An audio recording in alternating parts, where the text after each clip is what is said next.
जय हिंद दोस्तों अगर आपको हमारी कमजोर हिंदी भाषा समझ में आ रहा है तो यकीन मानिए दोस्तों, ये जो कमेंट है इस कमेंट का जवाब आपको आज लाइफ टाइम के लिए मिल जाएगा। क्योंकि शुरुआत में दोस्तों हमारी हिंदी भाषा को कमजोर हमने इसलिए कहा क्योंकि पिछले कल या परसों 2 दिन से मुझे भर भर के दोस्तों हमें हमारी वीडियो पर गालियाँ पड़ रहा है दोस्तों। क्योंकि वहाँ पर कमेंट लिखी जा रहा है कि भाई सबसे पहले तू अपनी हिंदी भाषा को अच्छे से बोलना सीख, फिर वीडियो बनाने के लिए आ। सबसे पहले हिंदी को सीख, तुझे हिंदी बोलना ही नहीं आता है। हाँ दोस्तों, मैं आपसे स्वीकार करता हूँ कि भाई मुझे हिंदी उतना प्रॉपर तरीक़ा से मालूम नहीं है, क्योंकि ना तो मैं दिल्ली एनसीआर का रहने वाला हूँ और ना मुंबई जैसे किसी बड़ी सिटी में। फिर भी दोस्तों मैं कलकत्ता से हूँ और हमारी मातृभाषा बंगाली है। फिर भी दोस्तों जितना भी ज्ञान है मेरा वो आपके सामने दोस्तों पहुँचाने की कोशिश करता हूँ। और इस सिलसिले में दोस्तों किसी किसी बार थोड़ा हिंदी में गड़बड़ हो जाता है, तो आप दोस्तों प्लीज़ हमें छोटे भाई समझ के माफ़ कर देना। और अगर दोस्तों ये जो कमेंट है, एक कमेंट मेरी एक सब्सक्राइबर ने लिखा है, उनका कहना है, टॉप राहुल का कमेंट है, उनका कहना है कि प्लास्टर से बालू हल्का हल्का झड़ता है, पुट्टी करवाए और वाइट सीमेंट प्लीज़ बताए। दोस्तों ये जो कमेंट है ना मेरे दोस्त, ये आपकी प्लास्टर का दीवार है। लेकिन आप अगर लकी हो और अगर आपको समझदार जो आपका मिस्त्री है वो मिल गया है तो आपकी दीवार पर लिख के रख ले, आपकी नाखून जो है ना, एक जो बाली है, एक बाली को उखाड़ने के लिए आपकी नाखून तक चला जाएगा। क्योंकि वो जो एक बाली ऊपर में रहेगा वो भी स्ट्रांग होकर रहेगा। क्योंकि शुरुआत में अगर आप लोग दोस्तों प्लास्टर में ही गड़बड़ी कर देंगे तो ये प्रॉब्लम आएगा। बालू ऐसे करेंगे तो बहुत ज़्यादा झड़ेगा। तो आखिर बालू किस लिए झड़ता है, इस प्रश्न का उत्तर आपको मिलेगा और मिलेगा। अगर आपका बालू बहुत झड़ रहा है और आप लोग पेंट करने के लिए सोच रहा है तो आपको क्या करना चाहिए? सबसे पहले क्या वॉल प्राइमर करना चाहिए, क्या वाइट सीमेंट करना चाहिए या फिर वॉल पुट्टी? इस कमेंट का भी दोस्तों आपको जवाब मिल जाएगा। तो शुरुआत में बात करेंगे कि बाली आखिर किस लिए झड़ता है। तो दोस्त बाली 2-3 तरह का से दोस्तों आपको जो दीवार है उसमें से झड़ता है।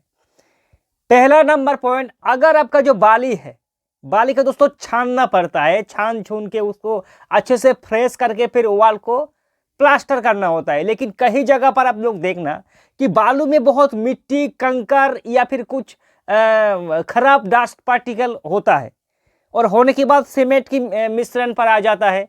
और जैसे मसाला दोस्तों उस वॉल को हमने कंप्लीट कर देता है, फिर कुछ ही दिनों पर वो मिट्टी, वो कंकर, वो डस्ट देखना कि अच्छे से वो उखड़, मतलब उसका तो पकड़ में ही नहीं आता है।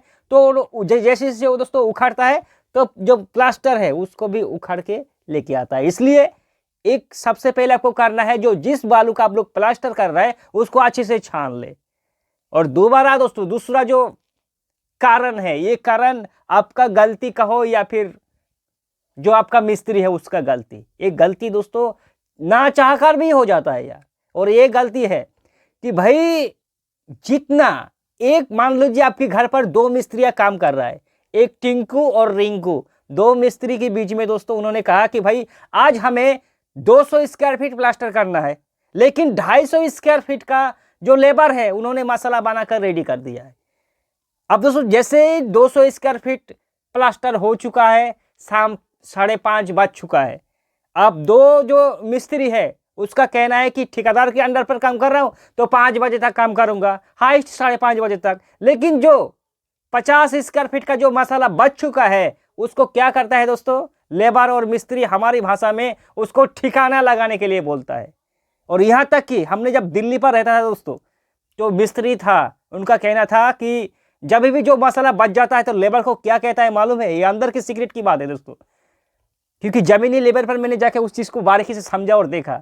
उनका कहना है कि जो मसाला बच चुका है मिट्टी को मिट्टी के हवाले कर दो, फिर जो लेबर रहता है कहाँ 20 मिनट पे और किस किस जगह पर फेंकता है वो मसाला, बस 10 मिनट में वो पूरा 2 बोरी का मसाला गायब हो जाता है। तो आपका घर में दोस्तों, अगर आप, वो कंपनी का बात वो अलग है, लेकिन अगर आपका घर, आप लोग अगर घर वाला है तो 1 बोरी का अगर मसाला भी बच जाता है ना तो वो मसाला दोस्तों डैमेज हो जाता है बिल्कुल। एक तो जो मसाला में सीमेंट गया, रेता गया, वो तो खराब हुआ, लेकिन वो मसाला अगर अगले दिन आप लोग दोबारा से उसे वॉल पर ये करेंगे, प्लास्टर करेंगे, तो उसमें भी दोस्तों पकड़ बिल्कुल भी नहीं आएगा। ये लिख के रख लो आप लोग। तो जो बासी मसाला का काम होता है उसमें से ज्यादातर 99% दोस्तों हाथ ऐसे रगड़ाने से उसमें से बाली झड़ जाता है दोस्तों। तो इस चीज का ध्यान रखना है। मिस्त्री को बोलना कि भाई तू 2 मिस्त्री है तो 2 मिस्त्री एक दिन के अंदर जितना काम कर सकता है उतना ही करो। जो मेरा मसाला है उसको मत बचाओ दोस्त, क्योंकि हमें किसी ने कहा है कि घर जीवन पर एक बार बनता है। तो अगर एक बार बनता है तो हमें उस घर को खराब बिल्कुल भी नहीं करना है, आपकी टाइम की वजह से और लापरवाही की वजह से। ये दूसरी रीजन था। और तीसरी रीजन मालूम है क्या है दोस्तों?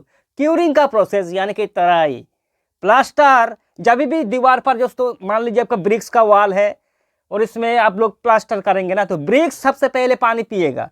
प्लास्टर तो पानी पिएगा, लेकिन ब्रिक्स भी पानी पिएगा। तो उसमें अगर दिन में कम से कम 3 बार जी भर के पानी नहीं पिलाएंगे तो जो प्लास्टर है उसके बीच में और दीवार के बीच में एक बॉन्डिंग नहीं होगा।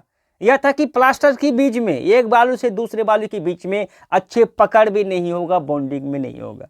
और आप लोग लिख के रख लो, जिस वाल पर कमजोर तरीका से क्यूरिंग किया है आप लोगों ने, उस वाल पर दोस्तों ऐसे हाथ रगड़ेंगे तो 100-200 बाली झड़ जाएगा।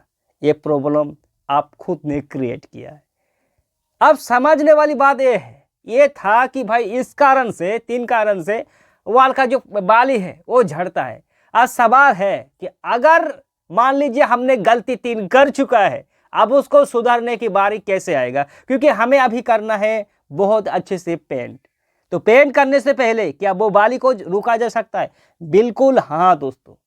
अगर आपकी बाली बहुत ही ज्यादा झड़ रहा है और आप लोग सोच रहा है कि भैया इस दीवार पर हमने वॉल पुट्टी कर देंगे तो हमारा वॉल बिल्कुल भी रुक जाएगा और आगे एक भी बाली नहीं झड़ेगा, ये आपका जो गलतफहमी है दोस्तों, आपका बिल्कुल भी ट्रस्टेबल है। और लिख के रख लो, 100% मेरी बात को आपको समझ में आएगा।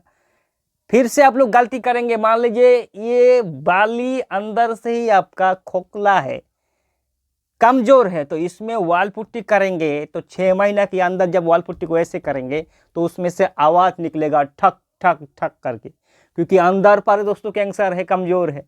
तो बाहर में क्या होगा दोस्तों? उसमें फेयर एंड लवली मखाने से या फिर कुछ क्रीम लगाने से तो चकाचक दिखेगा, लेकिन अंदर में ही काला, कमजोर है। तो इसको ठीक करना कैसे होगा दोस्तों?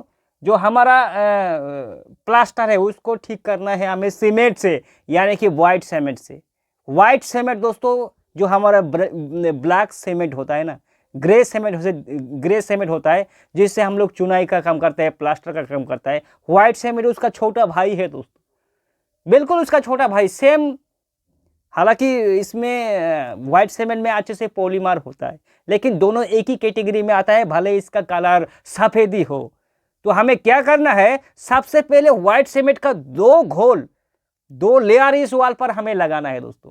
कैसे लगाना है मेरे भाई? जैसे व्हाइट सीमेंट का मिश्रण होता है, लेकिन व्हाइट सीमेंट में DDL का फेविकोल मिलाना, ताकि जो कमजोर हमारा बाली था वो भी पकड़ में आ जाए दोस्तों। लिख के रख लो आप लोग इस चीज को।